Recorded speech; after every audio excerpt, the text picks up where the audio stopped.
capture. We want the wavelength stream in it. Okay. Is that working? Why can't I hear you?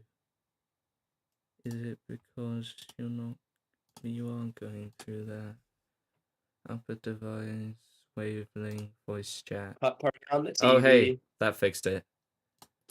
Dude, are you playing Putt Party on the TV? That's so fucked up. Let's see if the audio works. I actually don't care that much. Ooh, I feel like I'm too loud. Can you guys speak again? Ha, hee hee, ha ha, hee hee, hoo hoo. It's good enough. Worse things can happen. Yeah, I think it's fixed. Oh wait, that's not good. Oh, shut the fuck up, Greg. Oh my god, I hate hearing myself twice. Oh no. Putt Party joining messed up the whole display. Guys, we didn't hear you once. Can you guys can I kick you guys from Putt Party? Well, I can't kick you guys, but could you guys leave Putt Party? I know you really like playing Putt Party. Ban Putt Party. How do I leave? Yeah, Putt Party. Destroy Putt Party. You fucking delete it into oblivion. We will all play Fortnite. Okay. Once the stream catches up in like 4 hours, because the stream is not caught up, then now we can start. So everyone, what do you know about Urban Shadows? It's urban. Nothing. It is Nothing. Okay, great. So, Urban Shadows is a tabletop role-playing game. I know, funny. It's powered by the apocalypse, and as I have mentioned before, I'm not that big a fan of powered by the apocalypse games. However, I've discovered that perhaps it's because I didn't actually know how they worked. You guys might remember a funny little game called Monster Hearts we played yonks ago. I was planning on doing. We also played Dungeon World. We don't talk about Dungeon World. I was planning on doing like a little 4-session thing out of that. Ended up only being 1 session because again I misunderstood the core concepts of Monster Hearts. Basically, I was trying to play it like D&D, and I didn't really set up what it was exactly, which sort of led to its downfall. So you need to be in a different mindset in this game than in something like Dungeons & Dragons 5th edition, Pathfinder 2nd edition, GURPS, fucking the Star Wars RPG. Daniel, what's a different RPG? D&D. No. Cyberpunk. I don't know about Cyber. I assume, yeah, Cyberpunk. It's more of a narrative system. It's weird because in some aspects it's extremely specific with the rules, and in other aspects it's very vague. A core part of the game is that we're playing to find out the fiction, right? We're playing to see what's going to happen next. We're playing to create drama. We're playing to create interesting scenarios. We're not playing to win or defeat an evil. We're playing to build a narrative. I'm helping with that. You guys are helping with that. It's a player MC. Technically in D&D 5e or Pathfinder, I send zombies towards you guys for 3 hours. We can make a session out of that, in this, it's a bit more difficult. Maybe you are playing to win. I'm playing to win. My goal obviously is to kill the PCs. I never make rolls. I make moves. There is a set specific list of moves to help me out. MC moves, I'm the master of ceremonies, to react to your guys' actions. However, I never go, oh, he's gonna hit you. That's 4 damage. It might be something like there's 2 vampires running at you with a bat and a club. What do you do? and then you say what you want to do, and then you might roll, you might not, depending on what's happening. If you look at the cheat sheet, if you have it open, those rules are everything you can do. And that might seem like it's really restricting, but basically all that means is that anything that doesn't fall into those umbrellas, and some of them are very vague, turn to violence, pretty obvious, that's when you want to hit someone in the head. But there are some that are a little more vague, like keep your cool, for example, which is there might be something like, hey, you're frantically running away from a massive alpha werewolf, and you have to roll keep your cool to like run away, but also not shit your pants on the way and like have a panic attack. It might be something as simple as being, I don't know, maybe you're an anxious little fae, and maybe you're in a nightclub and it's overwhelming and you need to keep your cool. There is a very special um debts are an important thing. It's basically a political game, and this is an important point. You guys are not going to be a party. You are going to be main characters, almost like in a TV show, that interact with each other. They might help each other. They might hinder each other in certain ways. Generally, you won't be like it won't be player versus player, but it's going to be an intricate set of webs, which does mean that there will be most of the scenes will not have everyone involved, and that's just the nature of the game. If you want to like wank while there's a scene that you're not involved in, that's fine, you can do that. But I any like individual scenes I'll try and like kind of summarize briefly, so it's not just me and Declan going about his character's daily routine while everyone else watches. But generally, most scenes would have 2 to 3 players in it. But the beginning setup is set up so that you guys have these different interwoven stories. So to start off, I know that was a lot of crap that I just threw at you guys. Um, so we go through the best way to start is just to go through the playbooks, which are like the classes, but they're also the core of your character. This isn't, for example, I know I'm keep gonna be being using D&D 5e, but everyone knows D&D 5e. D&D 5e, you choose a class, and then you can choose your whole personality, you choose your race, you choose your background. You basically build everything up separately to each other to create a character yourself. Your character can still be unique, but each playbook represents a specific type of person in a way, a specific archetype, a specific personality. Because of this, there can't be more than one archetype at a time. So you can't play, for example, 2 vampires because it would just be too similar and would kind of destroy the point of the game. Um, each playbook, actually, it says to summarize the playbooks, so I will. If you open up the Urban Shadows 2e Quick Start PDF and scroll down to page 31, that's where the actual playbooks start. Again, playbook archetype, they're used like, what's the word? Interchangeably. They both just mean your class, what your character is. Um, so there's 4 circles, and I'll go through each circle as they come up.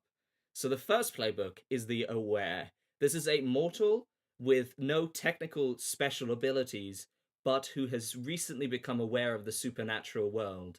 They live sort of in between the 2 worlds, and one of their main mechanics is having mortal relationships that they can either try and foster or they cut off and go. Basically, they're balancing between the supernatural world and the mortal world. If they cut off relationships, they become more embroiled in the supernatural political drama, or they can go the other way and try and keep their humanity. And all of these archetypes are all kind of based on like characters you might see in certain medias. They are part of the Mortalis Circle, which is one of the 4 circles, and the Mortalis Circle is the circle of mortals who are aware of the supernatural. And if you look more in depth in the character sheet, you can see all the shit that they have. Next up is the Fae. This is relatively self-explanatory, pretty similar to Fae in D&D 5e. They do promises. They're kind of chaotic. They're enigmatic, kind of pretty. They're pretty boys. They have magic. They're like woo, and they belong to a court, which means that they have a monarch, and that resides, most likely in the other world or the Feywild or whatever you want to call it. You have the hunter, who is, a monster hunter, basically. Usually they would only hunt a very specific monster. You can choose on the second page of their character sheet who they hunt. For example, it could be vampires who feed on the weak, demons who corrupt the good. Some interesting dynamics can play there if you're playing a hunter and everyone else is a supernatural creature, and they get a shit ton of weapons that can be very, very useful. Like they can get silver bullets, or holy water, or holy spit. Um, Next up is the imp, which is a demon that broke free from its masters and now is just a fucking demon that does deals with people and basically has a business, and can sell information, drugs, whatever your heart desires. The Oracle. Oh, sorry, I forgot about the circles. So the Fae is part of the Wild Circle, which is the more chaotic, otherworldly circle, made up of chaotic, otherworldly creatures. Hunter is part of Mortalis, which I mentioned before. The Imp is also part of Wild, so Wild is mostly made up of Fae and demons. The Oracle is part of the Power Circle. These are closest to mortals without being mortals. They are mostly, their sort of vibe is searching for power, usually through magical means. So that's wizards, the Oracle, and there's another one that's part of the Power Circle. The Oracle, kind of self-explanatory. They can see the future. They're kind of like a future seer. What the fuck's that called? An oracle. It's actually called an oracle. And they are very cool. They can kind of see into the future. They can feel the vibe of objects. It can be kind of mystic and cool. And you have a benefactor, so someone whose fate is intertwined with your own, and that's a very close NPC you would have.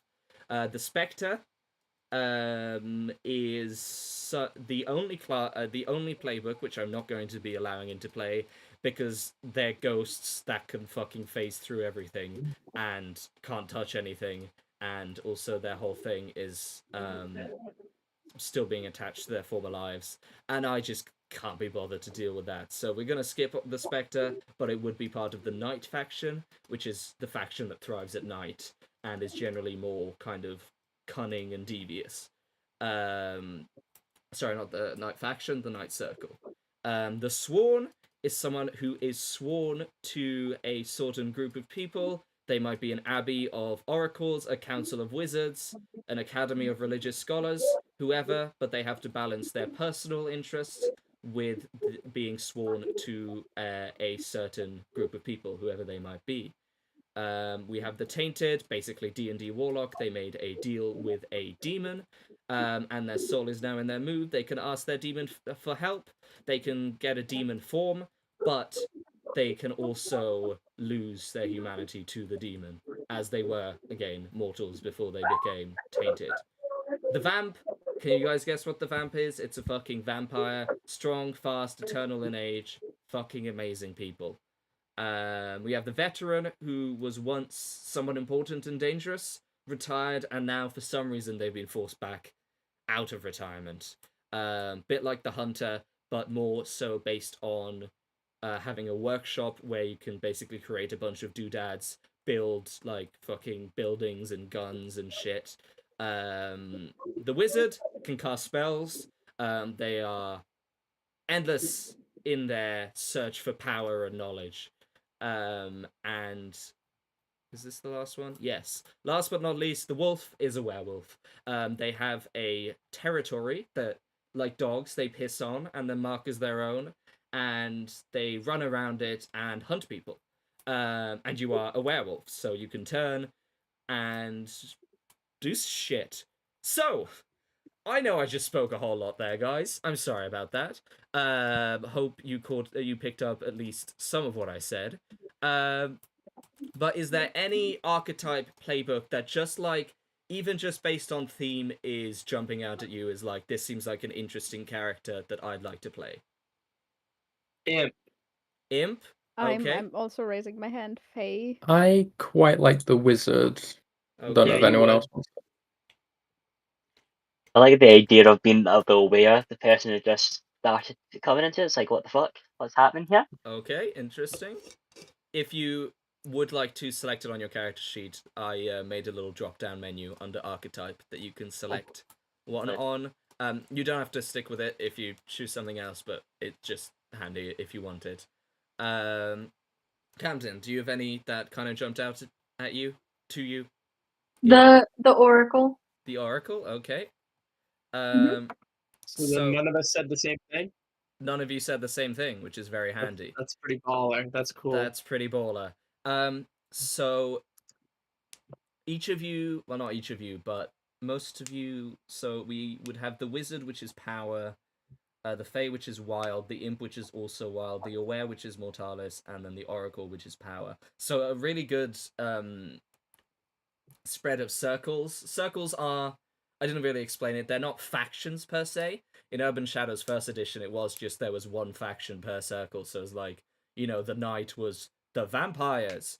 But in second edition, knight is the vampires and werewolves and all that, but there's factions within it. So that doesn't mean you're just allied with people in knight as main characters, and to advance you're going to have to sort of mingle with all aspects of the city, and I'll get to the city in a moment, but the city isn't that important right now. So if you look at your chosen archetype, if you are sure you want to go with it, the I believe the first step is actually, instead of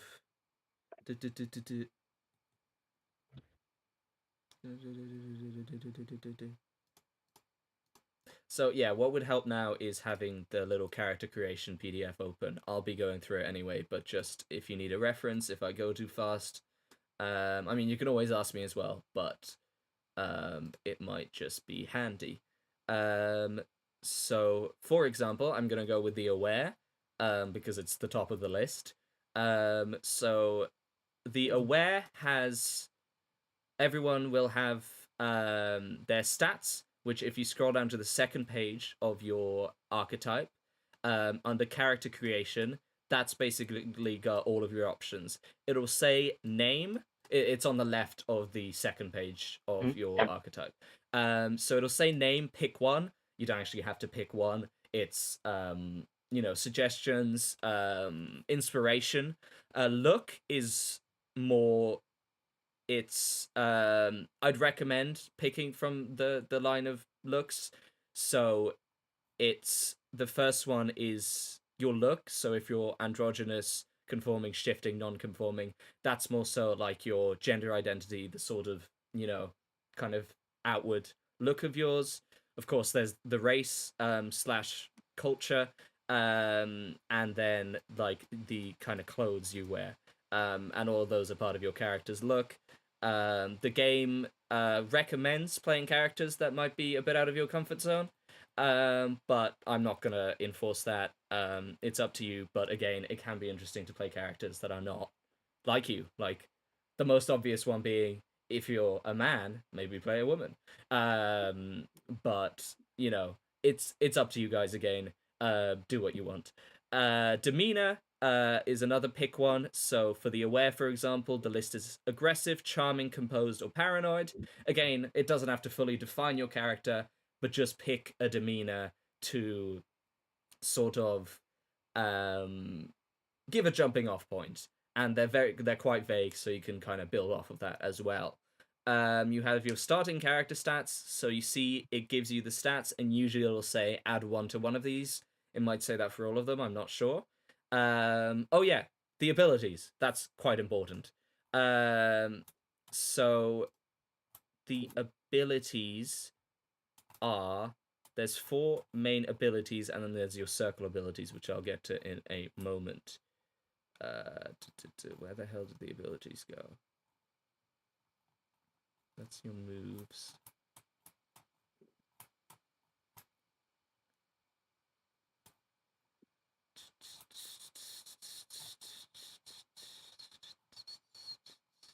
swear there's a fucking list of abilities somewhere that I've just completely lost.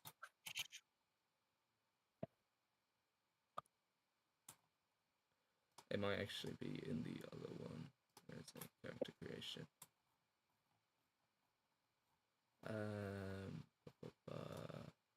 Okay, I can't find it, so I'll just say it myself. So the 4 abilities are as... What am I doing?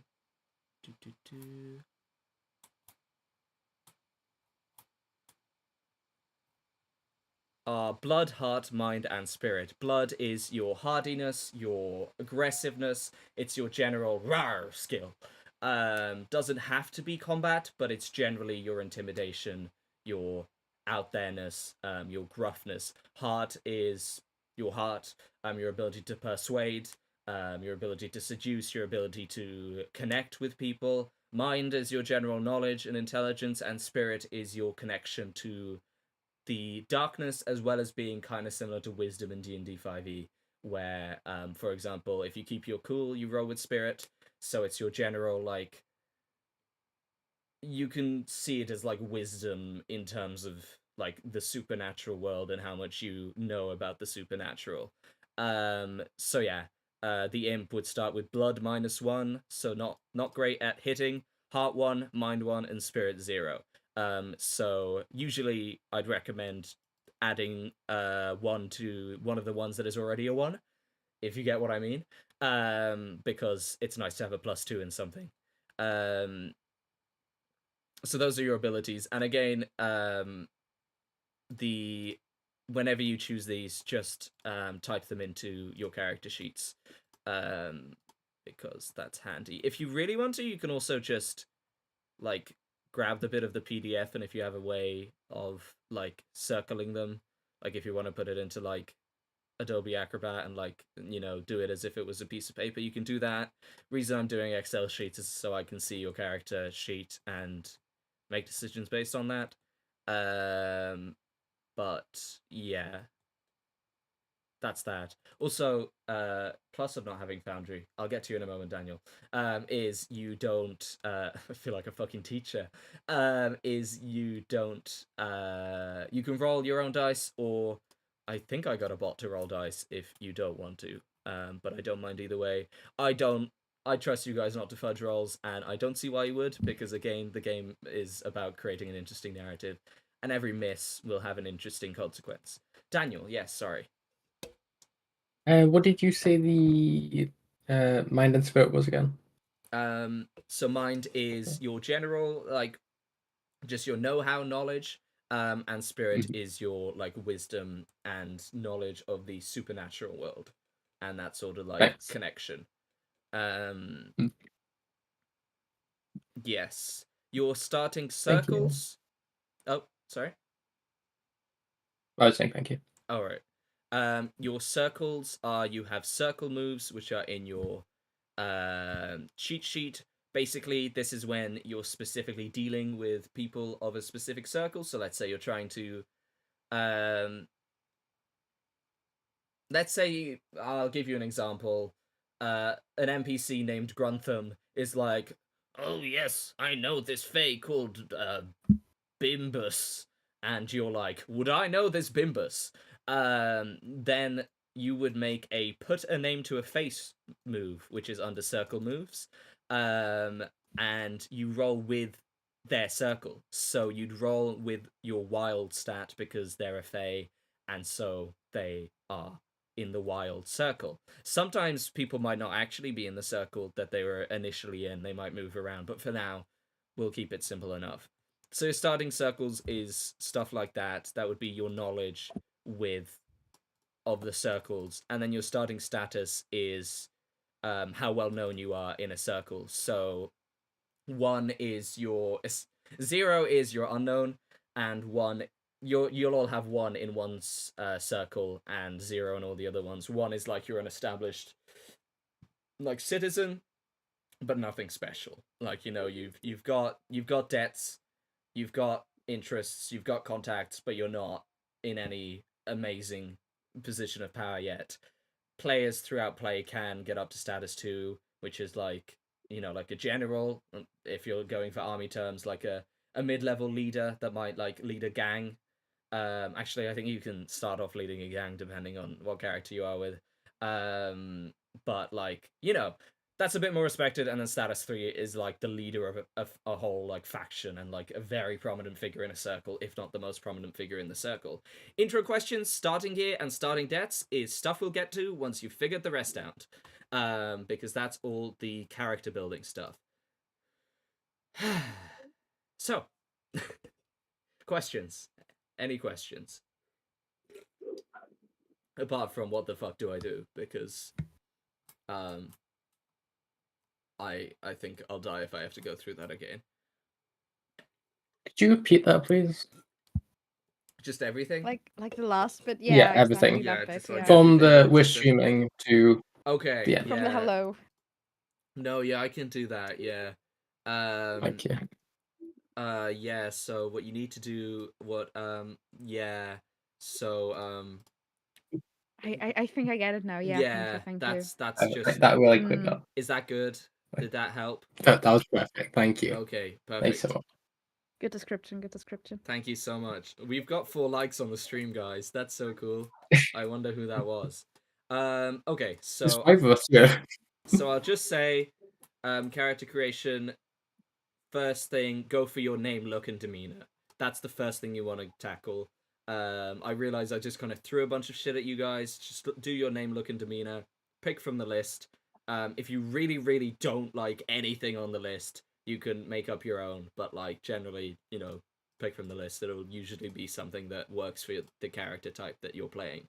The imp is actually interesting because it's one of the new ones added in Urban Shadows 2E. So I don't know anything about it. So we'll see how it goes.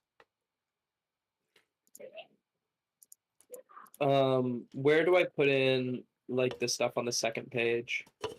Like for me, it's like my establishment and info about it. Oh, that would be let me look at your character sheet. Ooh, you've got a green theme. Did I do that or did you do that? I just switched to wild and it did that. Oh. Oh, that's built in. That's crazy. That would be under your core features. Okay, that's what I thought. Yeah. So like just put the title in the top box and then copy and paste the. Also, yeah, make sure you guys copy and paste. Don't actually manually type everything in. Also, with some of the stuff, I added in some notes. I realize I didn't finish adding in notes, but whatever has a little black triangle on its box, you can hover over that and it'll have a little rules thingamajig. So like under armor, you can hover over it and it'll say reduce the harm suffered by the rating of the armor, or like under your basic moves, it'll describe the moves. It took me more than I'd like to admit. Also, nothing on the sheet is like automated, so like it's not gonna. Well, as far as I know, I didn't make the sheet. I tweaked it a little. But for example, if you click like +1, or if you click like a new archetype move, it's not gonna like give you a new move or anything. You're gonna have to do that all yourself. Or if you click give me +1 to wild, it's not gonna give you +1 to wild.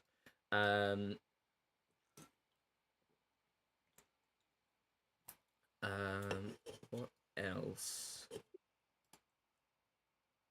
That's you. I'm just gonna open everyone's sheets and see how they're getting along.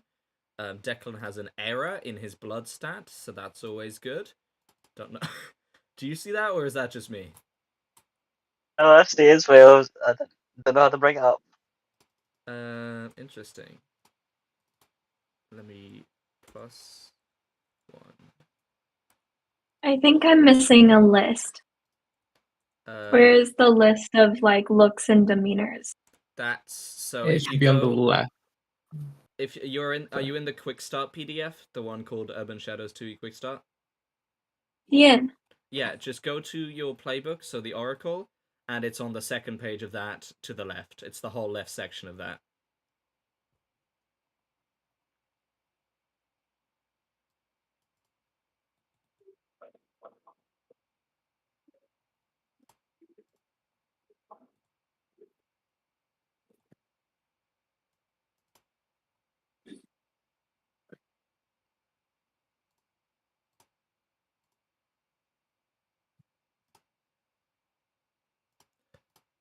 plus K9.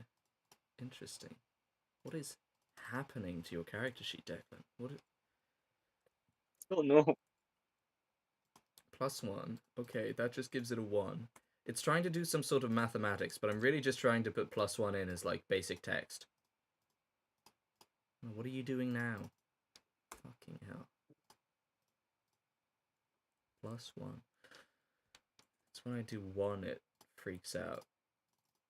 Okay, you know what we're gonna do for yours? Just don't put a plus in front of blood. Make sure it's just like 1 or 2 or 3. Oh wait. Oh, I see what they did. Let me try this out. Oh, plus. Okay, I fixed it. I don't actually know what your stat in blood is though, so I'm gonna put it back to 0. Just make sure when you edit your ability, it'll have a little like, I'm not sure what that one's called, a little apostrophe in front of it. Make sure you don't take that away, because the apostrophe is making Excel not try to do mathematics, because Okay. Excel just loves doing mathematics. Oh, and can't remember if I said this, but you also all get moves. Some of you will have like a move that you have no matter what, and then you'll like pick 1, 2, or 3 extra, while others will just like choose 2, and you won't have any. Like, I know the imp has a base move, and then they get to choose 2 more. But for example, the oracle just chooses 2, and it's up to them. You can get more through advancement.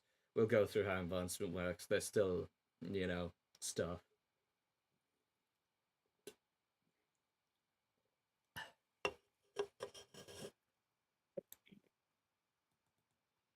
And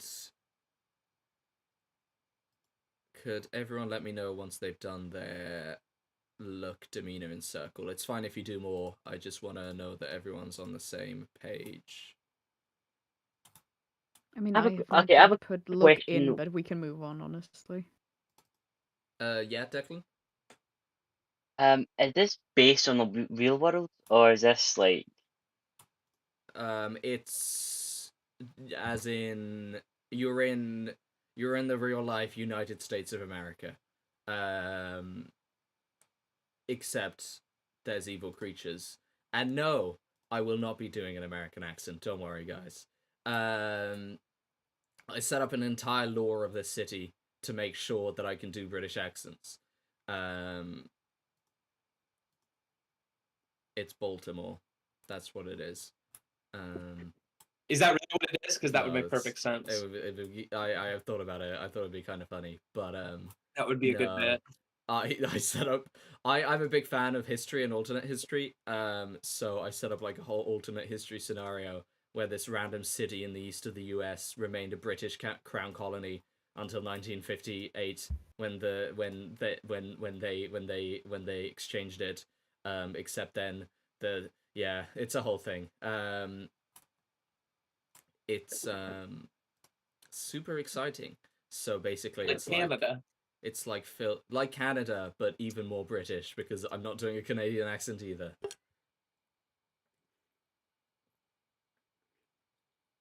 It's also a real place. All of this is a real area, and the city is a real city called Eastport. It's on the very edge of Maine. It's the easternmost city in the continental United States. Except in real life, it has about 1,000 people living on it. So it's Maine's smallest city. But in this, it's got like 600,000 people living in it. And the island and everything is just like the island that actually exists. And I've left it's all very vague. Like, I've got the general districts, but basically, again, collaborative storytelling. So you guys will be adding in a lot of the locations, like places you frequent, your homes, etc. That's why I have it on a whiteboard, so that we can add stuff in.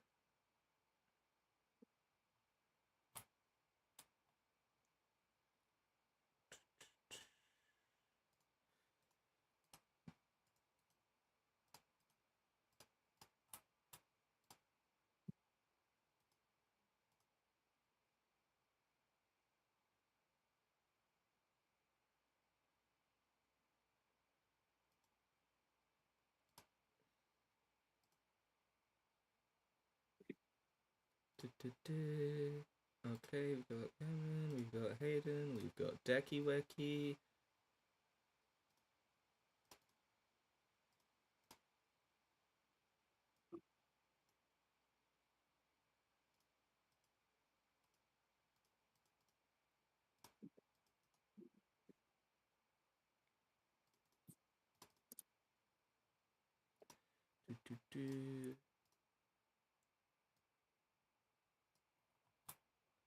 So, okay. So for everyone who's done the name, look, and demeanor, and also most of you have put in your stats. If you haven't put in your stats, just pop them in. Sorry, I'm just gonna add the pluses because it makes it easier for my brain. And also your circle stats, which are slightly further down. Conforming Middle Eastern Giga Chad hunk of a man. Hayden. I I already know it's Hayden's. No, it's Daniel's. Daniel. What? You disappoint me. Okay. So then we go to, where do we go? I've lost the plot. Where are we? Pick a playbook, then your stats and your circle ratings. Don't forget to add 1 to the stat of your choice and 1 to the circle of your choice. That's that. Oh, that's interesting. It actually wants you to, before you, it's fine if you've already started picking moves, but if you haven't, don't start, because it actually wants you to look at the intro questions before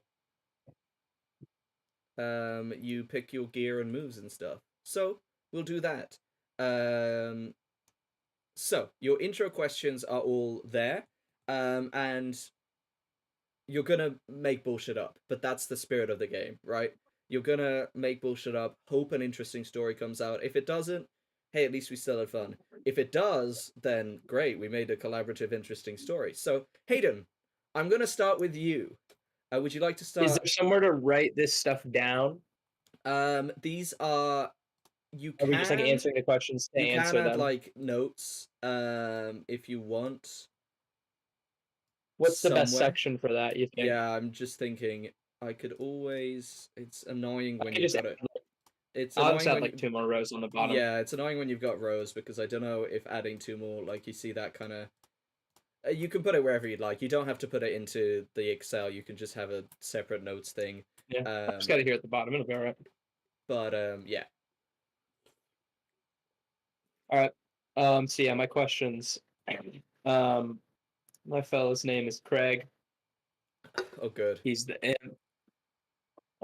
He's white, underdress clothes. His demeanor is charming.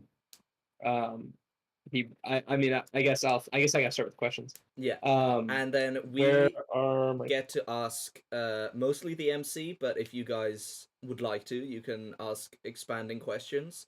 I don't have to ask expanding questions, but if there's something that kind of would like to be expanded on. But anyway, go ahead with your first question. Yeah. Well, 1 second.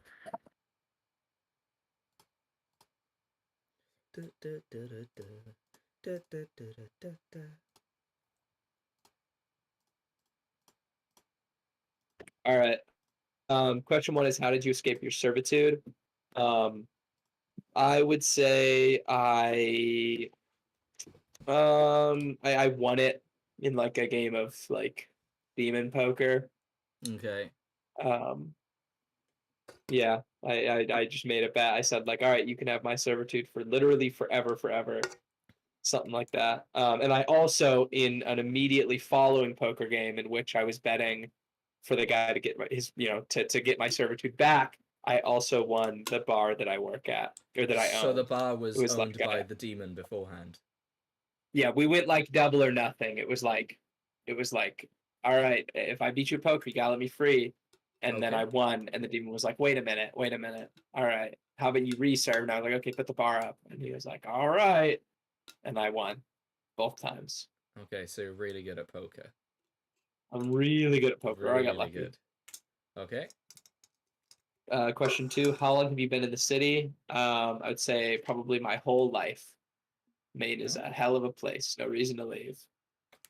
So you were under a demon servitude. You weren't in like hell or anything. You started off in the city under servitude and then Yeah. escaped. I worked for him. Like I was like his bartender or something. Okay, cool. I was like genuinely just like an employee, but like permanently.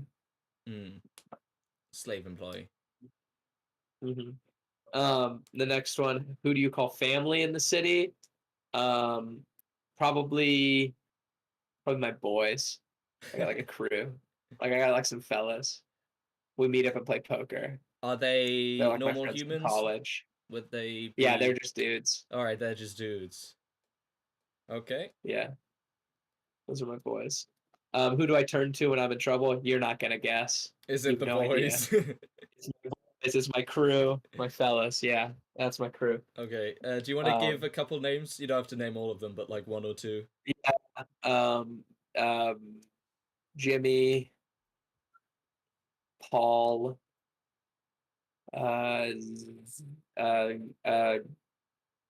Dave. Jimmy, Paul, Dave. Okay. Yeah, that's them. That's on all of them. There's a lot more than Oh you'd yeah, expect. there's like 20. You are a demon You would after think, all, yeah, so you think when I say it that it's like 4 or 5, but it's actually like 20. Yeah, yeah. And all of them are in debt to me, but none of them know. Like I have them all under contracts that are like forcing them to still hang out with me and stuff. Jesus but Christ. I've like made it seem friendly enough that they all kind of just think we're like hanging out. Yeah. Like they are my friends, but also like if they try to leave, I could just be like, no, you owe me a horrible debt, twisted debt. Okay. And then who do I turn to when I'm in trouble? No. Who did I scam that still holds a grudge? Well, that's obvious. The demon that I beat twice in poker. Yeah. So he's not super happy about it. He's yeah, he's there. Do you want to name the demon, or do you want that to be up in the air? All I knew him as was Mike. Okay, Mike. But he has something longer than that. Yeah, Mike. It's like his real name is like Michelangelo, and you just call him Mike. Exactly. And everyone calls him Mike. Yeah. And what's your name again? Craig. Craig. Yeah. Yeah. Sorry. It's. He's also short for like Craig McBloboff. Yeah. You're both horrible eldritch deities. Tell anybody that? Yeah. Exactly. Yeah. We're just fellas. Okay. So that's that. I think that's everything for you. You can go on. I know you've already been kind of like filling stuff out, but if there's anything else to fill out, go right ahead. If you have anything else to ask as well, you can also choose your gear. Wait, debts are between PCs, so wait for everyone to be done with their questions for debts and stuff. Declan, what are your intro questions? I can't remember. What was your character again?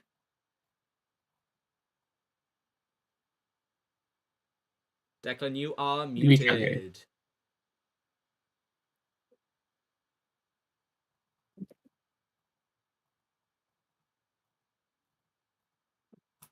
Oh, you're the aware. I do remember that, just while you're unmuting.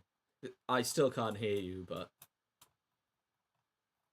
Also, noticeably, none of you went with the Knight faction, which is interesting. No vampires or werewolves.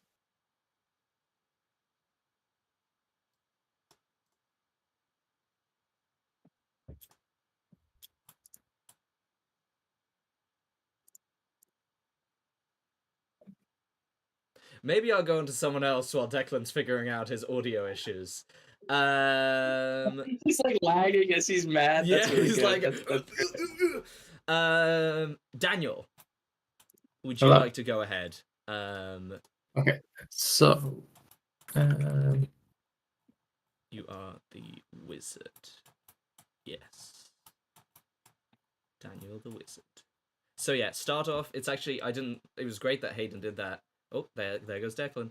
It's great that Hayden did that. Yeah. Give us your name, your look, and your demeanor first, and then answer your intro questions. I am also here. I'm forgot what we said. Name, look, what was it? Demeanor. Hello. Yeah, you're Oh, back, whoa. and you're Okay, very sorry. loud. Time, date, place. Sorry. That's all good. I'll show up and let you know. Daniel does. Yeah, you'll come after Daniel. Don't worry about it, Declan. We still got you. I'm also here. Wizard. I'm a Middle Eastern guy. A Giga Chad. I'm I'm disheveled, so quite messy and stuff. Mm. The starting questions are. So first is How did- actually I might ask the questions just to give it a bit of a vibe. So, No. Elsa here.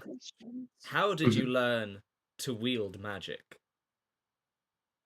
I had a mentor when I was a kid, and he discovered I was a wizard, and he helped me learn.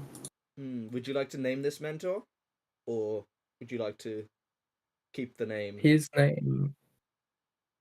He called himself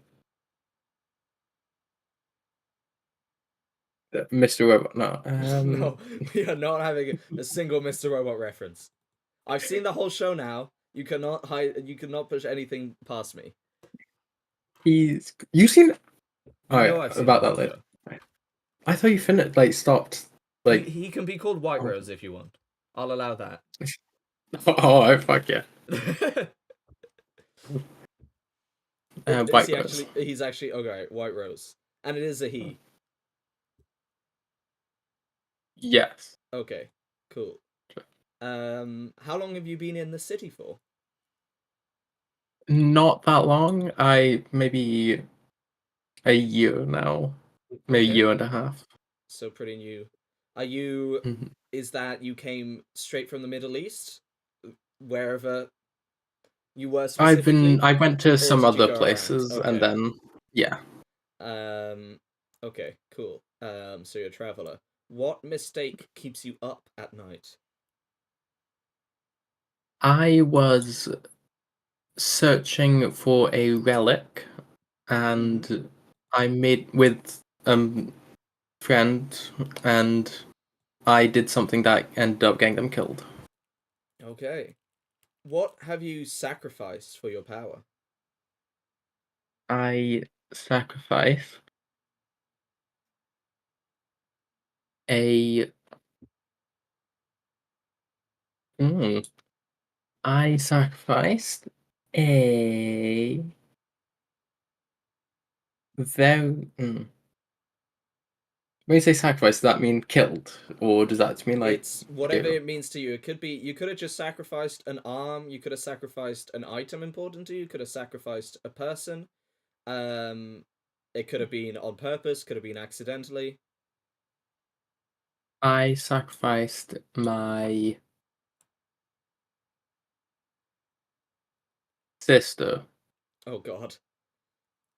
Lovely. but not in a killed like I gave her away. Okay. Or like To like protect her? sure, yeah. Alright. That's That's the purpose of my leading questions is to so you gave her away. I assume, you were sorry to see her leave, but knew that you had to protect her from. Would she know about the supernatural, or do you think you'd be trying to protect her from finding out? protect her from it. Yeah. Okay. And what conflict are you trying to currently mediate? Now, that's a very vague one, but I'll let you do with that what you will. There is I'm thinking like a Romeo and Juliet situation. Like there's two people Okay. from different was it circles who are in Yeah. love, and I'm trying to have it so they can be together. Okay, you're trying to why? What's your vested interest in them?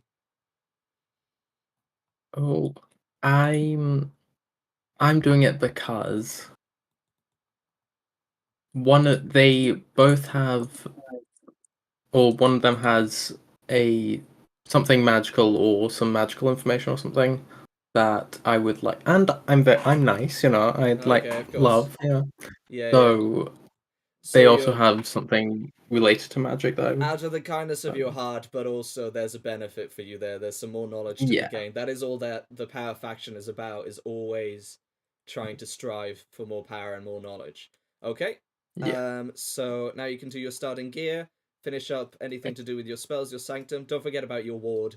You do have a ward, so you do have to take care of someone. What is that? I was thinking like a shield. Oh no, it's But that's from like a knight squire. It's a lower level magic user that you have to take care of, like protect and teach basically. And so the questions are like, why do they need protection? Why are you protecting them? And why did you agree? So choose from either of those, and you can slap those into I think the wizard moves. Not maybe wizard moves. I don't know. It's up to you. Wherever you slap them in, whatever works for you. And you can do the gear and stuff. Declan, the aware. Can I be second after this? Yes, no problem. Camden. Thank you. The oracle. Yes. So, how old were you when your visions began? Oh, sorry, actually, first, if you would like, could you give your name, your look, and your demeanor, please? Well, her name is Hala, and she is like a very pale. You said we're in Maine, right? Sorry? Did you say we were in Maine? Yes. Very eastern Maine. Yes. Yeah, she's really pale with like platinum blonde hair. So she kind of blends into the snow and wears really colorful clothing. And she's paranoid. Oh, good. Okay. And how old were you when your visions began? 5. 5, okay. So young. How do you think... Did you have a family that reacted to your visions? Were you out in the world alone? Did you get any support, or was it just, like, kept in? No, I had a family that were kind of seers, but weren't like... They didn't get it as much or as strong or... But it was just kind of kept hidden in the family. Okay. How long have you been in the city? She moved to the city in her early teen years by her benefactor. Mm-hmm. Okay. And...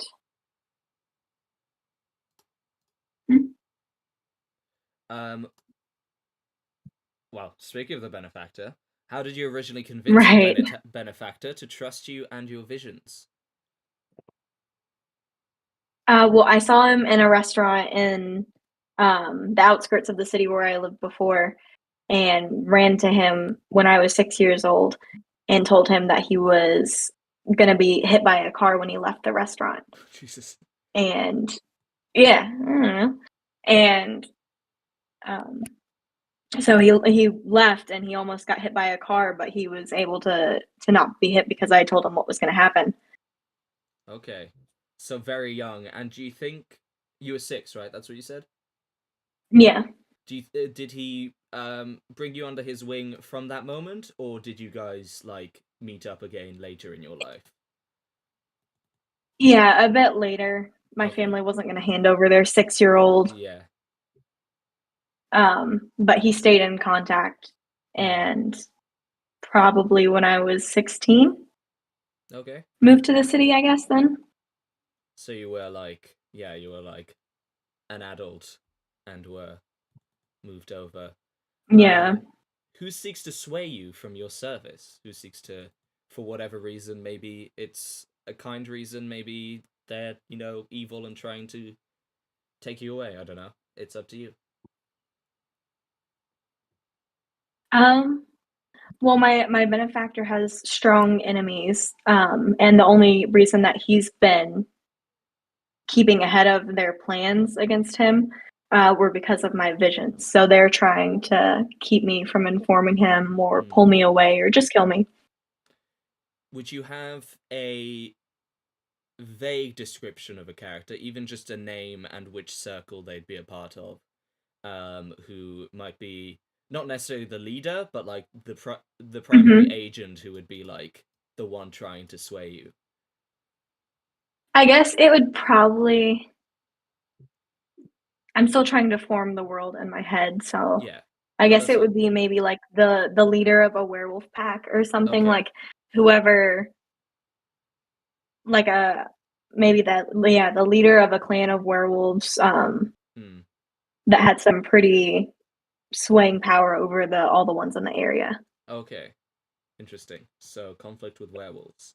And what signs hint your prophecy grows near? And that's that your prophecy is one of the ones you can pick for under your benefactor section. You don't have to share what your prophecy is, but what kind of basically what signs have sort of started appearing that something's going on.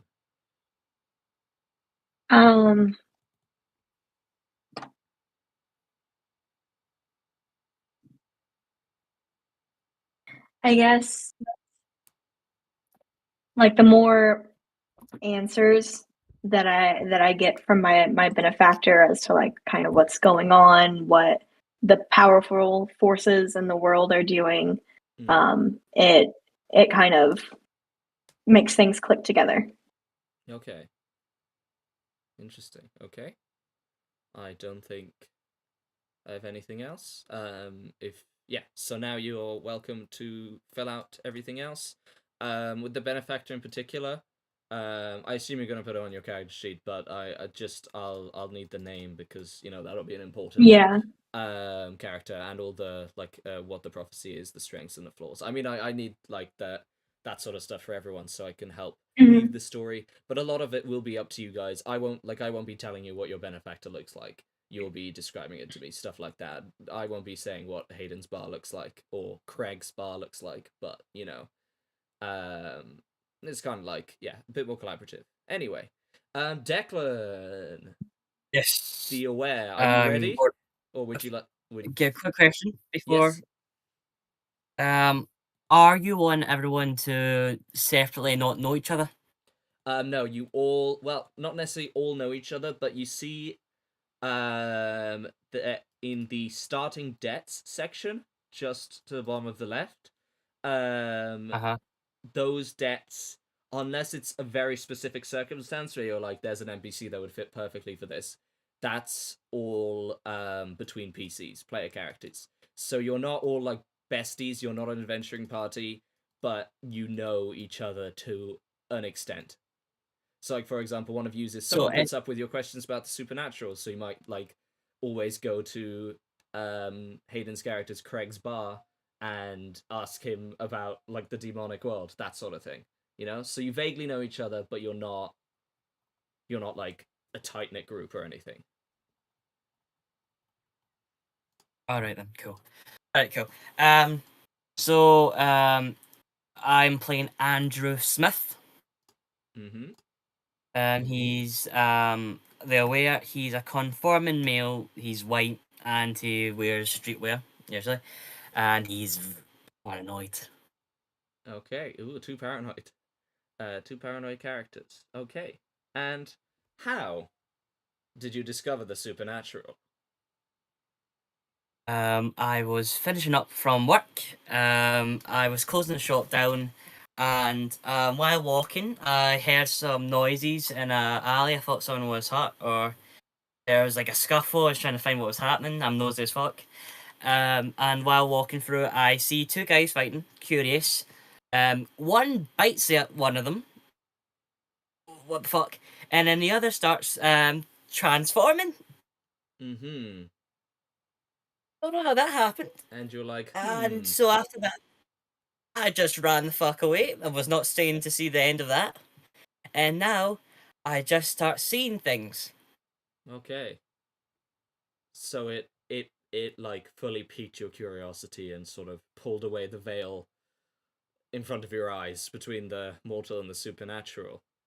Yeah, I wasn't really trying to find it, but Yeah, it just showed me it anyway. It just appeared. How long have you been in the city?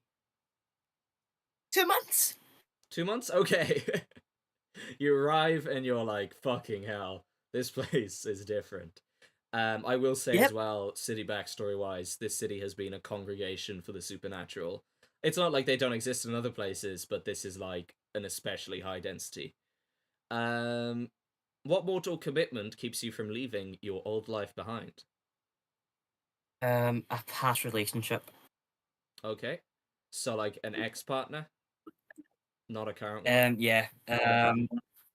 Ex-partner didn't end well, Mm. and I'm still trying to figure that out as a person. Okay. Your name for this ex-partner? His name was one. It was David. Okay. Cool. And what mortal aspiration have you given up? That can be anything from wanting a job to, you know, whatever.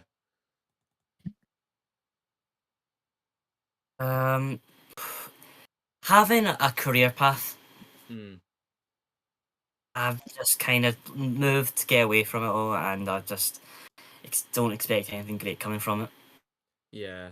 Generally, I imagine, discovering that actually magic and creatures exist in the world would usually make you kind of step away from just getting an office job.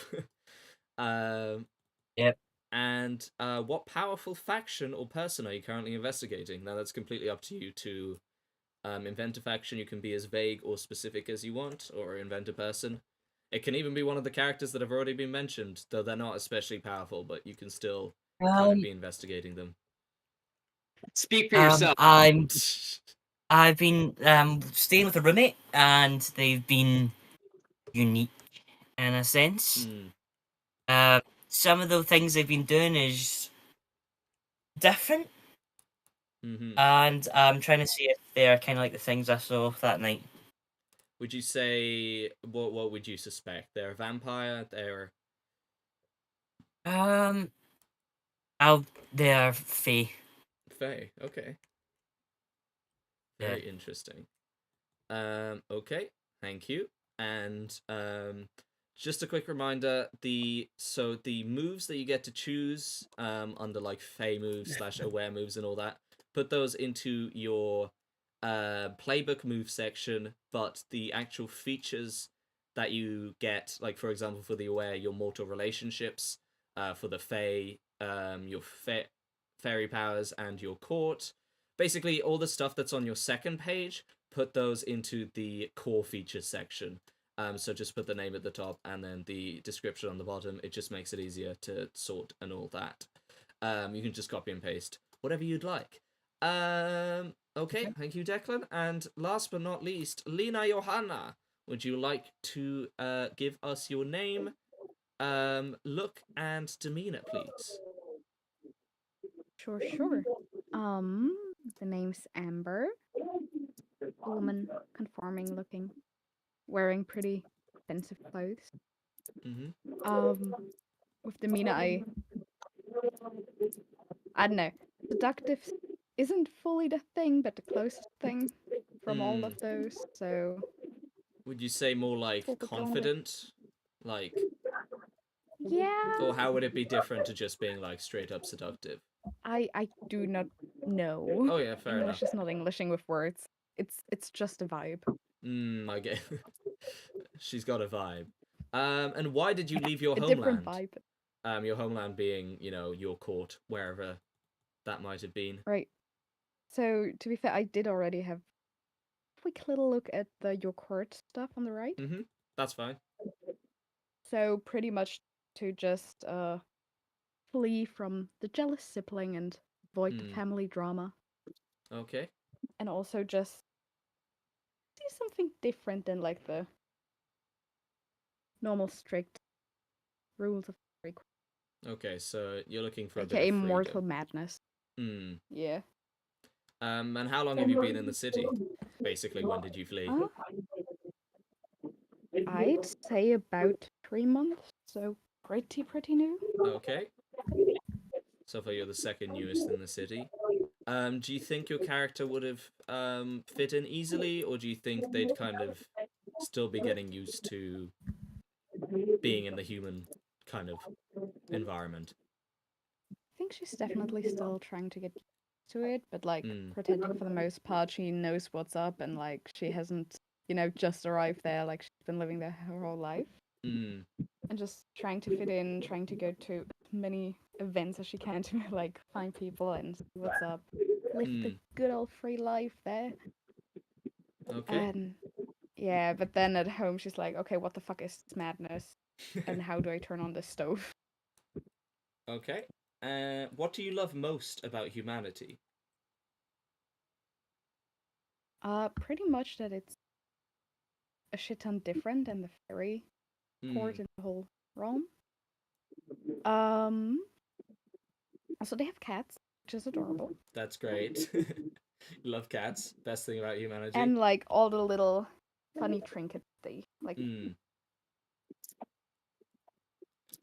And who is your closest confidant or lover? Now that can be back in the Fae. I'll just call it the other world for now. Or it can be someone you met in the in Eastport. For that I do have to ask, plan not to be a roommate. Just awkward roommates that met and are like, yeah, listen, pal, I have no other place to stay. You're the best I get for like now. Okay. So Declan, are you cool with being roommates? Amazing. Yep. Okay. Right. Because she doesn't really know anyone else, she would confide mostly in Andrew. That's the name. I remembered it. I'm good with names. Andrew. And what do you desperately need? I've been having a hard time with that question, to be honest. It is a hard one. It can be anything. It can be to murder your jealous sibling, to become like as close to a normal human as possible. It can be, I don't know, any number of things. It doesn't have to be something that will actually drive you during your roleplay, but it might be something more deep down. Maybe it's literally something as simple as stability, and like a stable life. It's up to you. I think maybe she also hasn't really fit in at home, so that's also a reason why she left. So maybe she's just trying to find a place where she actually does feel at home, where she can just be herself, whatever it is. Find a community that like understands her. Just people that accept her, whatever way she. Okay. Pretty cool. Thank you very much. So you can give the starting gear. I will say, if you guys are roommates, Declan gets the option to have a small apartment, while you get to have an apartment. So I'll say, it's the same apartment. If you're roommates, you split the difference. Maybe Andrew's room is a bit smaller and Frey's room is slightly bigger.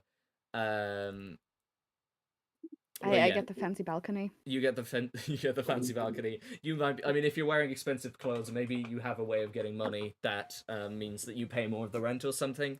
That's up to you guys, and we can figure that during the play to figure out the fiction. Okay, so we have asked the questions of everybody there. Now,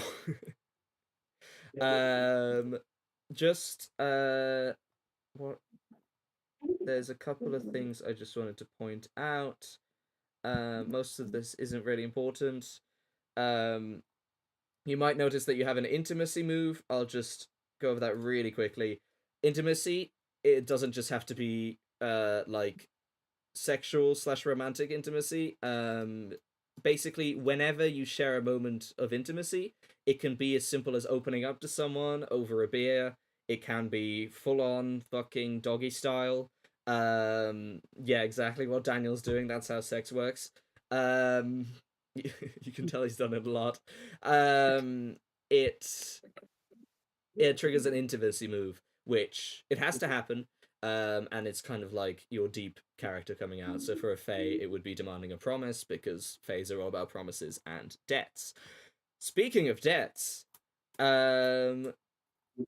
we each of you owe each other debts. I realize we've only been going an hour, which has been pretty good. I'll keep the time in mind, because I understand for some people it's late, and for some people there's the rest of the day. But just need to finish a few more things up. So now that we've heard everyone's characters, we know their general gist. It's time to figure out starting debts. I realized I watched an Urban Shadows like little campaign, and they had 3 people, and I realized it took considerably less time when they had 3 people than when they had 5 people. But you know what? Yes. So I'll say we go back in the same order. Hayden, Andrew. So the debts, again, unless there's a specific NPC in your mind, you will get relationships with NPCs in a moment. That's another thing. If we're running out of time, I might leave that to the beginning of next session. We'll see. So for your starting debts, you have 3. Would you like to describe them and choose someone? There's not really like, they can say if they really don't want to be in that situation, they can say no. And the way debts work is you can cash in debts to get people to do a number of things for you. If you look in the cheat sheet I gave you, at the end there's debt moves where you can do stuff with debts. So Hayden, go ahead, or should I say Craig? Hooray! All right, so my 3 options, not options, like the 3 debts I think about. Yeah. Someone is a consistent patron of mine. They rely on on me for service or assistance. They owe me 2 debts. I offered someone work when no one else would give them the time of day. Asked them if it worked out in my favor. They owed you a debt either way. I partner with someone on my schemes, both of you profiting in equal measure. We owe each other 2 debts. So who would be the most realistic here to operate in a scheme with me? That's what I'm thinking. Declan doesn't know things for real, right? So it's probably not Declan. Not really. Who might else be is the wizard, actually. Wizards can be I was kind of... who else is wild? Who's the other wild? It's the Fae, Frey. Okay. I like the wizard idea. Yeah. Mm-hmm. I like that. So we each owe each other 2 debts. Okay. So mark down those debts. I'm not sure exactly. How do you spell your character's name? AL''SAAHRI. I will send it how do you into spell the your chat. character's name? I'm trying my hardest here. There you go. Thanks for spelling, Craig. You're so welcome. Okay, so you 2 are involved in some sort of scheme together. And we can find out what that is in play. Probably exactly. Something to do with your bar or something. Maybe selling elixirs. So the other 2, you offered someone work when no one else would give them the time of day, asked them if it worked out in your favor, they owe you a debt either way. I'd say that could work for one of the people who's newer in town, to have a day job. So like maybe Andrew, do you think you would work at it's a bar, right? It's like it's a bar, but it's a moving bar. What's a moving bar? It's in a different place every night. Like magically, so you gotta, or magically, okay. Like you got to be in the know to know. So if you're not I'll in the work know, there. Yeah, I think that makes more. It can't be someone who doesn't know about magic fully, because it would be totally like mind fucking. So Harlow, I could see where it's gonna be. Yeah. Yeah. Yes, that's perfect. Actually, I don't even have to send you a memo. You clock in because you already know where it is. Yeah, that's perfect. That's great. Really I like good. That. Okay, so then did that work out in your favor? You would owe me. Oh yeah, yeah. Is the job working out for you? I guess so, because I'm not dead yet. Yeah, fair enough. So Hayden, just a quick thing, you only mark debts that people owe you. You don't mark debts that you owe them. So Hayden What's will the now. left side of this then? On my debt chart, I have owed to and owes me. Oh, I see. They added a section. If you want to add it in, you want as written. In the game, it's just everyone tracks their own debts that people owe them. But if so you wouldn't write anything down now. You can if you'd like, but you don't have to. But if you would like to, then you can just I'm gonna write down. In the top How right do of you your character spell, sheet. or what's your character's name? Hala. It's just HALA. Yeah. Easy money, and then that's Easy. $1. That's $1. $1 do. And then a single dollar. So I have one debt to him. Yes, you have one debt to him. Okay. Okay, I understand. And someone is a consistent patron or customer of your establishment.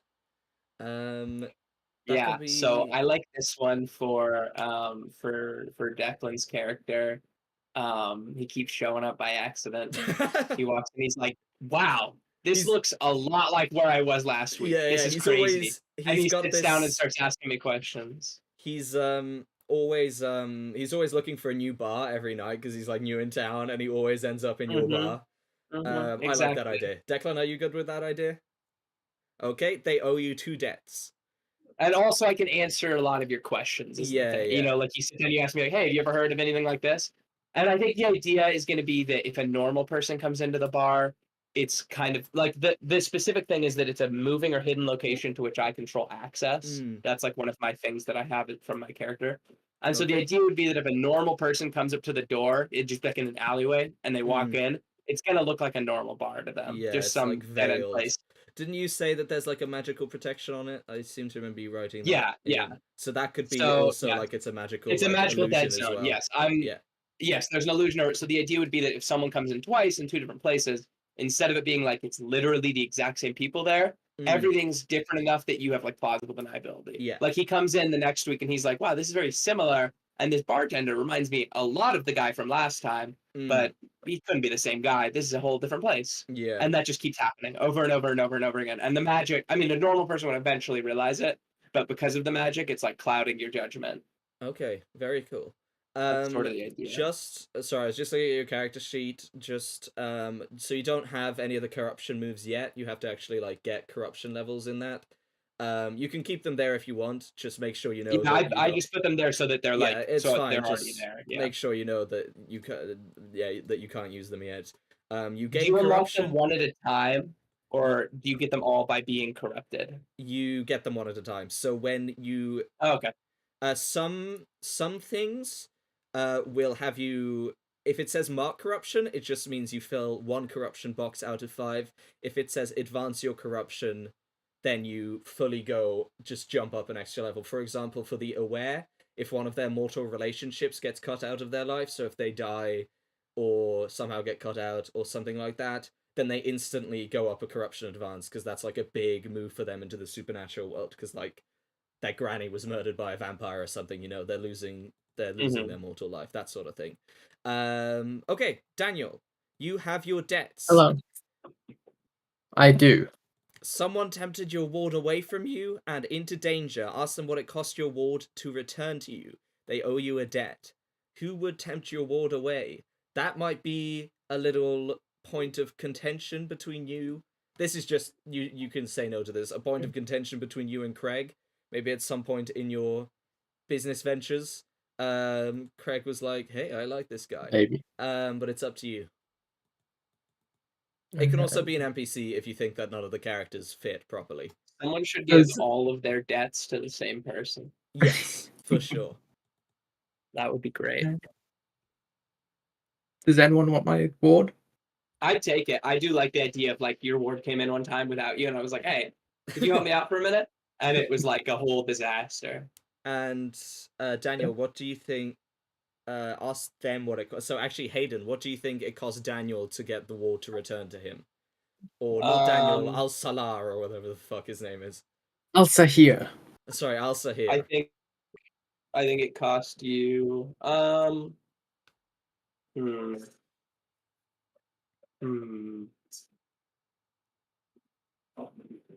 cost you like it was embarrassing. Like now everyone knows. Now everyone laughs at you.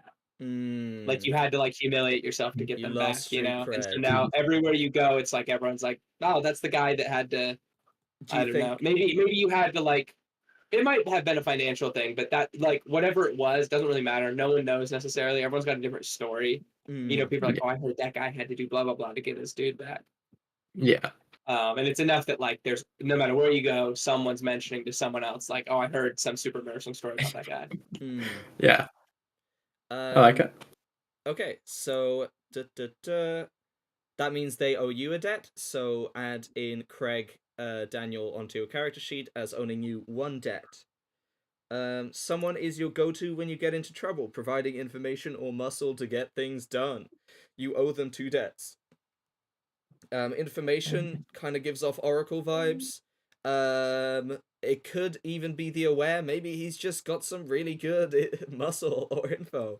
Also, I like to point out we're kind of going the route of the aware is just unaware, which is not what they are. They are aware of the supernatural at this point. Just pointing that out because I realize if we go too far into him being unaware, it kind of breaks the playbook. It breaks the archetype because they are aware. They're just a mortal who's recently gained awareness. It doesn't mean they're not just like, oh my god, a big dog is howling at the full moon and just turned from a human. You know, they know that shit's going on. They're just trying to navigate it. So my point is basically, yeah, you can do supernatural things with the aware as well.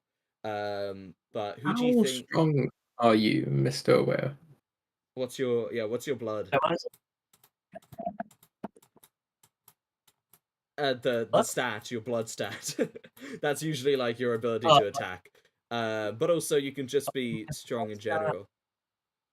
0. Average. I mean, I do carry a gun. He has a gun. Guns are important. Yeah. Guns are important. Technically, he could shoot you and you could just die with a gun. Exactly. Would you like to be my go-to? Yeah. Sure. He's like your like street level criminal. Little gangster. Maybe who are you? He's Andrew. Andrew. Andrew the human. Andrews. And you are you owe them 2 debts. So Declan, you actually write down on your character sheet 2 debts owned by Al-Hasir, which I wrote into the group chat to spell. You can copy and paste Also, it. Okay, It's okay, cool. it's the top right of the character sheet. And last but not least, what was your last debt? You're helping someone keep a dangerous secret from powerful members of their circle. They owe you a debt. Also debts, like you can do these with the same person again. It's nice to spread them out so everyone has like sort of a web of information. You could be protecting Frey's identity in terms of what's the word? Her having escaped the other world, that sort of thing, and kind of trying to lay low. Yeah. That's an option. I don't want to like force anything on you guys, but I just want to kind of, give you inspo. Hi.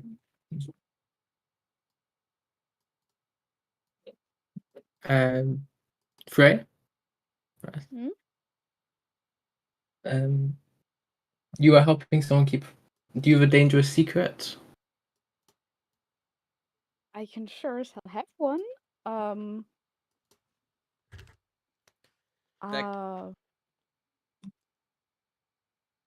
I could have, for example, stolen something from the monarch of the court. Could have not been so happy about that.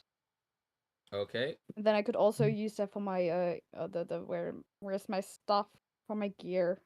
Use it as a relic from my homeland. You stole the relic. Interesting. Okay, and so Johanna owes you a debt. So put that down, Daniel. And Johanna's character is called Amber, correct? No, it's Frey. Sorry, it's Frey. Now. What happened to Amber? Listen, I've changed to writing on my tablet, and names have changed, and everything has changed, and I don't know what's going on anymore. Okay. And those are your starting debts. And don't forget your starting gear. As a wizard, you can have a Glock. So, who the fuck needs spells? Okay. Who came after that? Was it Camden? I think so. So the Oracle. What are your debts? Where are you? Okay, so debt number 1. Someone helps decipher your visions with unique insights. You owe them 2 debts. Who do you think that So could for be? that one, I was thinking, who's the other power character? Daniel, the wizard. Oh, Yeah. Daniel, are you okay with that? yeah. Helping deciphering visions. Perfect. So Daniel, you have 2 debts on Hala. So, next one, you had a dark vision about someone, but you gave bad guidance. You owe them a debt. That might have been a mistake, or you might have purposefully led them astray for some reason. Any takers? Any takers who want bad guidance? Wait, what was the whole thing again? Sorry. You had a dark vision about someone, but gave them bad guidance. You owe them a debt. Basically, she saw something, but either accidentally or on purpose gave them the wrong advice, which might have led to something bad happening. It could have been... That could have been another interaction that Andrew had with the occult. I mean, it's... Yeah. Maybe you gave Craig and Al Sahir bad business advice, and it made their scheme go down the toilet. Yeah, I don't think that's a bad idea. I would take that. Yeah. Okay.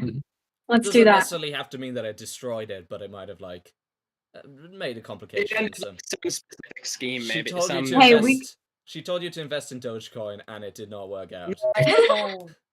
We picked a bad spot for the night. Yeah. Oh yeah, it was. And we ended up getting robbed, maybe. Yeah. Yeah. The So spot I owe you was a one. police station. Yeah. So Craig put down that Hala owes you another debt. I don't know if she's already owes you any. Oh, no. I'm the best. You're the best. Debt holder. So and last but not least, someone interfered with your destiny. They owe you a debt. Tell them if you've forgiven them. They owe you another debt if you still hold a grudge for their actions. Again, this could have been someone, this could have been the same person, or it could have been, perhaps it was, again, the aware unknowingly interfering with your destiny. Could have been maybe the wizard. I know he's already deciphering your visions, but maybe he helped decipher them the wrong way and interfered with your destiny. It's up to you. Pray, maybe. If you guys want to be gay lovers again, you can have a have a connection. Yeah, we didn't get to finish that last time. Let's do that we again. didn't get to finish that. I mean, yeah, to be fair, Whimsy I disappeared. think in the end I did try to like get Whimsy to stay in the orphanage with Hell, because Hell opened an orphanage. Did Hell open an orphanage? God, that was so long ago. I was king of a country. Mayor, maybe. King. I was voted as president. That's what I it was. completely forgot about that. Did you lead Al Tumble? Was that it, or was it a different country? It was me inviting everyone to Al Tumble. I think. Oh yeah, That's you so were. cool. No. What are you? What is your thing? She's the Fae. A Fae. Bit tricky, could interfere with destiny. That's what I'm thinking. Sure. Sure? Sure. Okay, so Alrighty. they owe you a debt. Do you think you've forgiven them? Yes.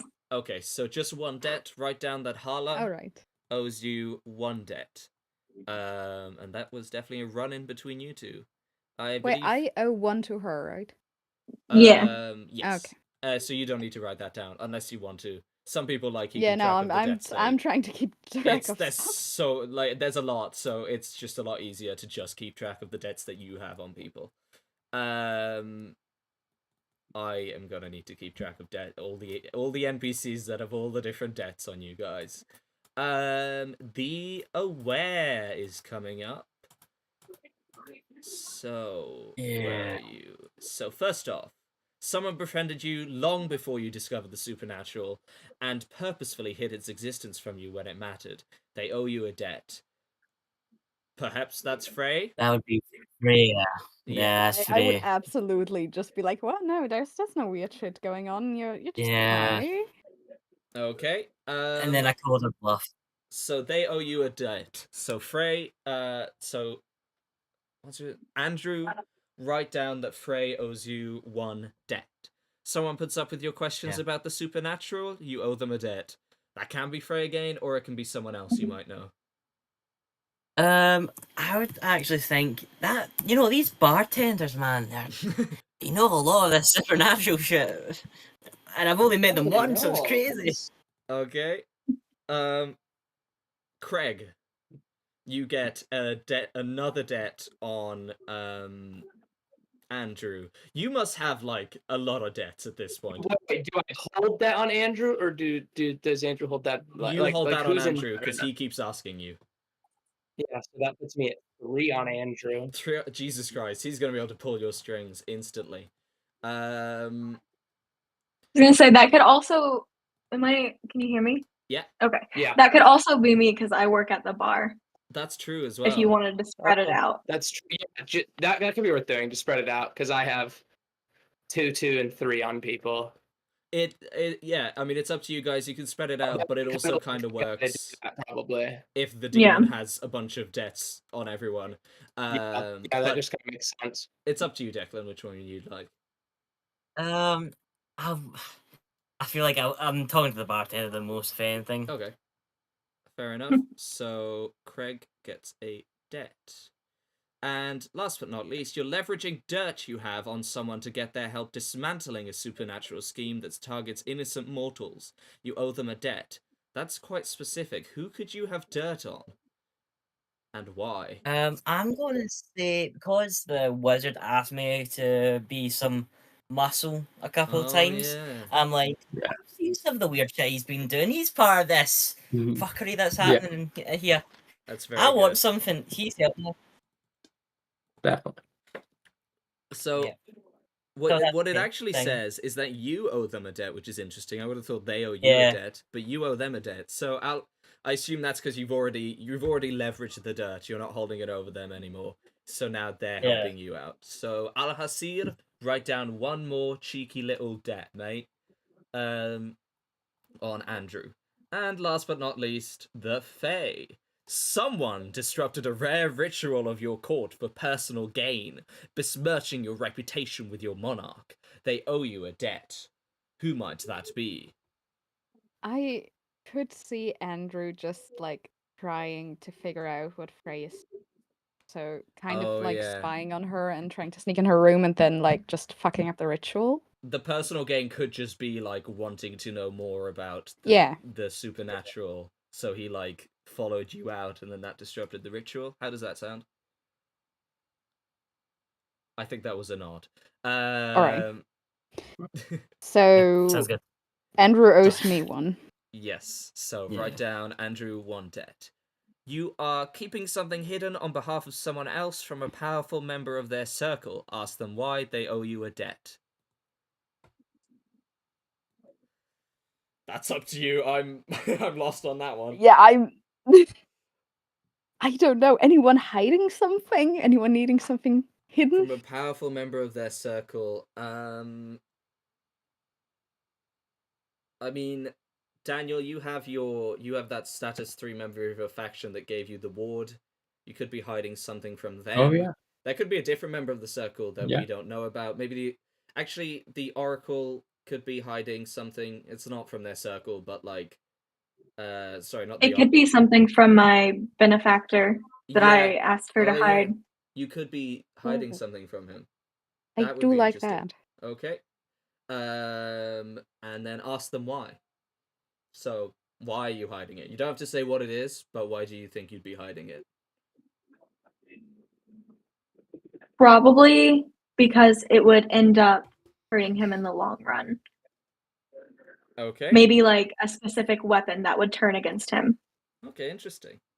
So, and maybe I also like see some personal gain into keeping it close or knowing where that object is. So that's also why I agree to hide it. Okay, cool. So, Yes, Hala. Sorry. Keep mixing up Frey and Hala. Hala owes you a debt. So jot that down. Lastly, you entrusted someone with an important and dangerous task. Ask them if they succeeded or failed. If they succeeded, you owe them a debt. If they failed, they owe you a debt. I kind of want to entrust a wizard with this because, wizard stuff. Okay. But I don't know what the task would be. It could be maybe divining something from the other world. I'm not sure. Getting you expensive clothing. Yeah, I don't know. It's up to you. I think maybe like trying to keep me hidden from the monarch and stuff. Okay. Yeah. And Daniel, And do you or think, like stealing some of my stuff back. do you think you succeeded or failed at that? I think probably succeeded. I'm pretty good Okay. at. So Alhasir You just want the debt. owes a debt Oh, do I on get that? Frey. Do I actually get? You get a debt on her, yes. But it is your choice if you succeeded or failed, so you do get that debt. Okay. That's all of those debts. Now, how are we doing with time? Because there's one more section. It should take less time than the previous ones, but if people are like having to go, I'm fine with doing it at the beginning of the next session. I'm fine for now. I can stay as long as needed. I cannot stay as long as needed. How long can you stay? I've probably only got another like 25-ish minutes. Oh, that's more than enough. That should be fine. Camden, are you okay for time? Cool. Amazing. It's just the last bit is if you guys would like to go to in the quick start, go down to page. It starts on page 55. Is the city hub. So you might have noticed I have labeled specifically with brackets on the city map. I have, whoops, that's not what I wanted to do. I have labeled 4 God, I actually don't like this. I might move to Microsoft Sorry, Whiteboard what because page? I prefer it. 55 in the quick start PDF. Thank you. I labeled with brackets 4 locations. I went Norland is downtown, Old Town is City Hall, Ibis University is the University District, and then Gallery Lanes is the Art District. The reason I did that is because there are 4 hubs that you guys would basically be located in. You can leave, but most of your NPC relationships and that sort of thing would be decided by your city hub. So the 4 options are the Art District, the Colours Swirl, Pop and Blister, Wild thrives here, tiptoeing the line between artistic passion and corporate assimilation. Buskers stand on street corners with nothing but their aspirations and a beat-up guitar case, while the wealthy rub shoulders with overworked gallery owners and preening artists. Dreams are the currency of the art district. Just be careful not to let yours fall into the wrong hands. So kind of like art, but there's like, secret dystopian shit going on in the background, but also Wild is the most prominent faction in this one. And that would decide relationships you could have with other PCs and NPCs.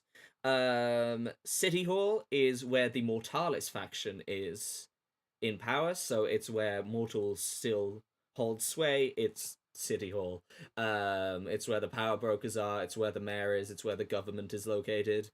Downtown, it's sleazy. There's nightclubs, but also high rises. It's where night sits, so it would mostly be located. High rises would mostly be vampires, and then the streets would be the werewolves, where they are located. Now, none of you are knight, so it could be interested to be located in the downtown, as it might be more dangerous for you guys.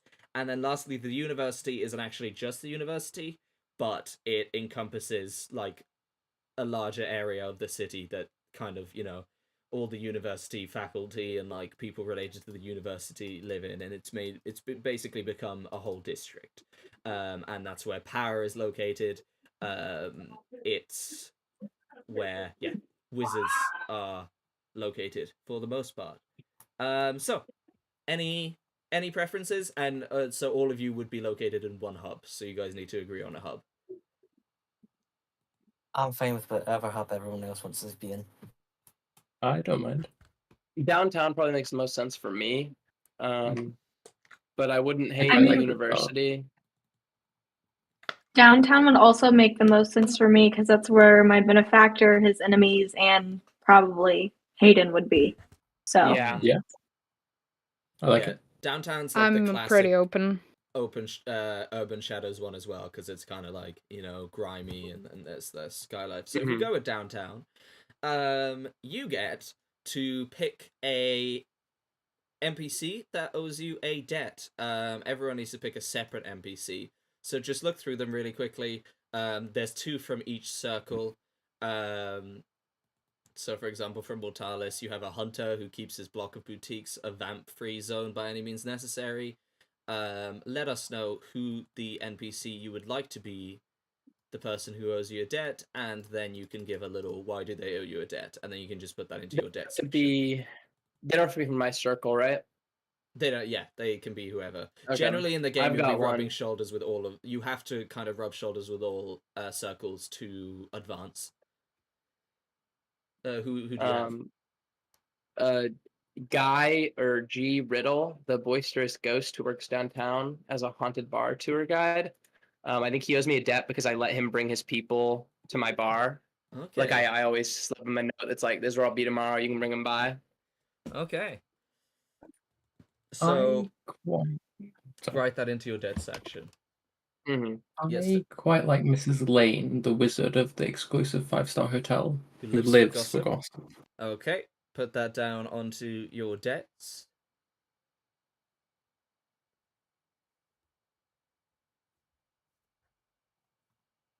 And they just owe me 1, right?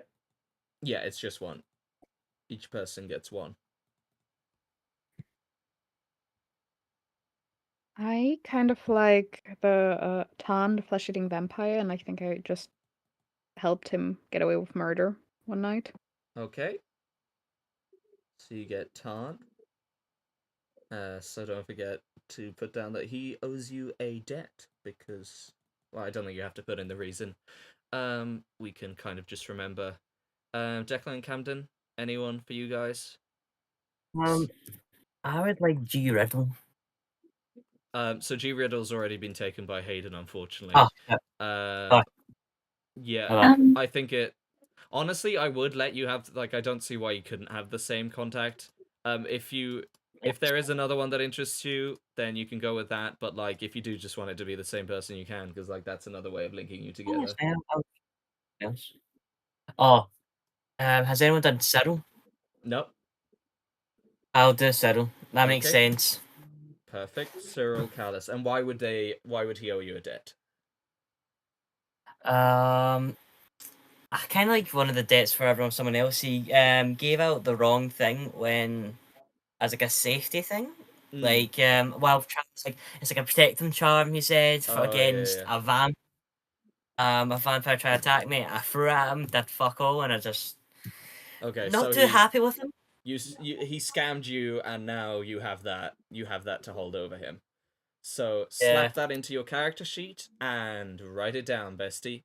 And last but not least, Camden, who's left? You've got Akiko Tanaka, you've got Blessing, Dinesh Chopra, and Maya Lopez. I want to go with the Akiko Tanaka. I think I would have probably divined something to help them figure out a ritual to get a demon contract or something along those lines. Perfect. So that is, so they are tainted, which is, as I mentioned earlier, someone who has sold their soul to a demon, basically. So write down that you have a debt on them. You see down here you have hub moves, which are specific moves that you can do in the hub. There's a very good chance you won't be using them and completely forget about them, and I likely will. But they're there if you ever remember them, and you can do them. Then under relationships, I'm not sure if these are meant to be optional or not, but I'm making them optional.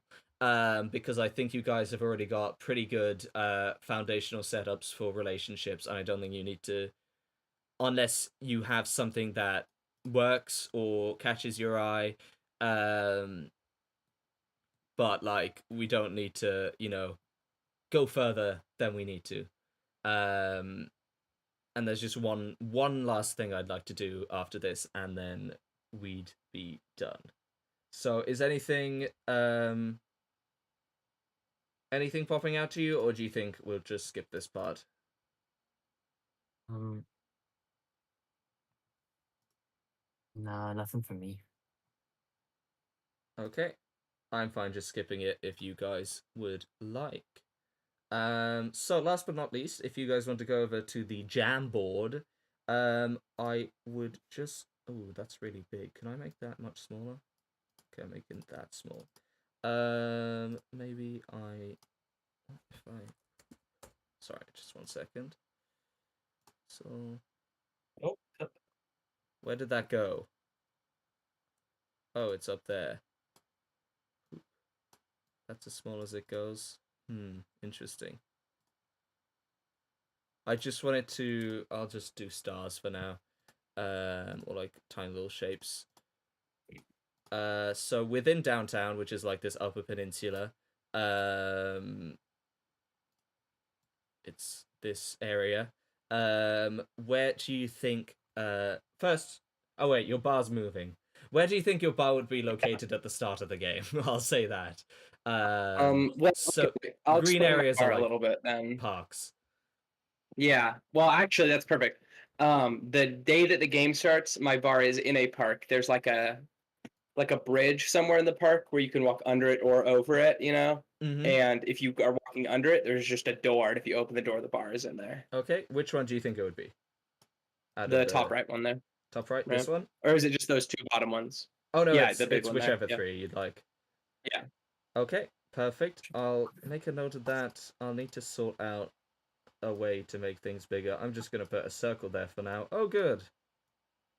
Wait, how do I erase all that? Control Z works. I'm working on it. The laser is helpful because... Yeah, I didn't realize I hadn't clicked on the laser. It's fine. I can also just erase it. No, I'm working on it. Yeah, I'm gonna Control Z that. Yay! But now I have a laser. Perfect. And then you can point stuff around. Okay. So, Frey and Andrew's apartment. Where do you think that would be? To be fair, I think it would be close to a park. I do like parks. Okay. Yeah. Maybe one of the other two, just to spread it out a little. Can we like I get? think so. Yeah. What were you gonna say? I thought this area would be kind of nice between Water and Park. In the ocean? Yeah, I was gonna say like Oh, somewhere I right see. next to the ocean would be sick. I see. Yeah. We can put you there. Yeah. Have like a seaside spot. Yeah, very much like a terrace that somewhere. goes right to the water. I'm gonna make the Really circle nice. smaller. I'll just need to sort out the whiteboard, but for Yeah. now they're Take big your fat time, take your circles. Mhm. And I believe you have a sanctum, Daniel. I do have one. Where do you think that would be located? I think it would be quite a hidden, like jam pack, like quite. It's not like obvious there. You have to go through some alleyways and. So it wouldn't be like in a kind of... It wouldn't be out of the way. It would be like in a hustling, bustling, kind of hidden away. Yeah, exactly. Yeah. Okay, cool. Yeah, I mean, any of these streets really. Yeah. Penis-shaped one might work. Oh, I like that one. He likes the penis-shaped one.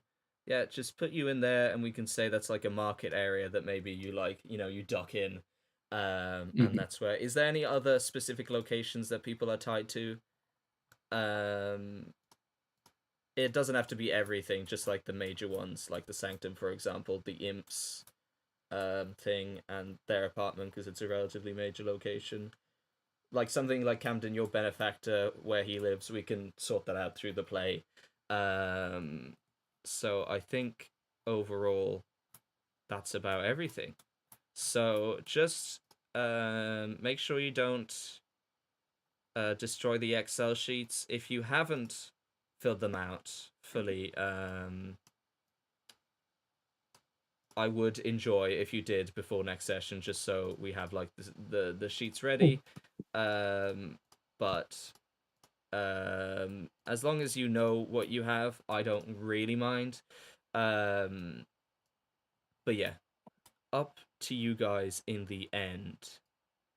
I think that's everything.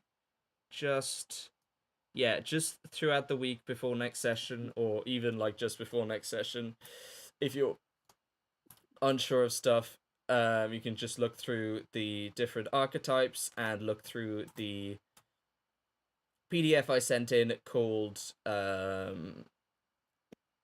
character creation, because it's relatively helpful, and it is for character creation. It will often tell you to read pages that don't yet exist because it's like a preview of a chapter. Yes, Daniel. Sorry, I wasn't looking at the webcams. On the character creation, there's a starting circles with the numbers. What what do those numbers mean? Is it like how much you know about the Starting circles? circles. So those are, yeah, that would be how much you know about them, and then your starting status is how well you're known in them.